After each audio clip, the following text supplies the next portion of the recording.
In the heart of Halmar, political chess seemed an enthralling sport that few played with equal finesse.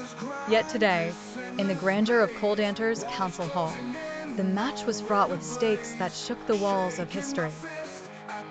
Helen Rydel, her chin defiantly lifted, listened to the Eastorian envoy's clipped tones, his hands clutched around a letter bearing seals that demanded blood and alliances.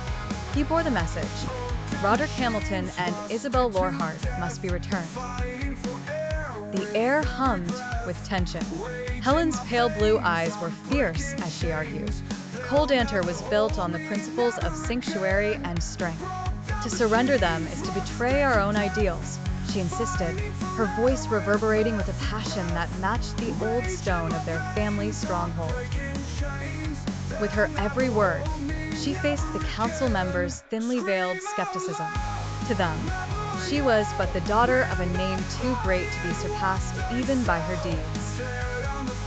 Amidst the heavy expressions exchanging glances, a familiar silhouette appeared in the doorway, the elegant, formidable figure of Albin Shanon, Helen's cousin from Otina, who commanded respect just as easily as he demanded attention.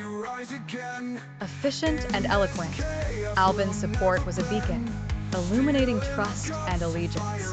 Otina stands ready to mediate, he announced smoothly, leaning his presence into the intricacies of the negotiations.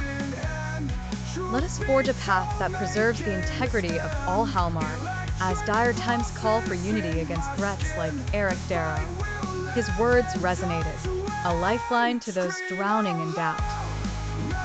After the fervor of discussion cooled, Helen found herself on the vast balcony overlooking the rolling hills that shaped her realm. Albin joined her, the wind casting his cloak in a majestic arc. "You cannot rely on borrowed power forever," he said softly, his tone almost a rebuke, yet coated with familial tenderness. "Koldantor needs you to lead, Helen, not live in the shadow of those before you." Helen pondered his warning, aware that the mantle of leadership weighed heavier with each decision that tethered it to an uncertain future.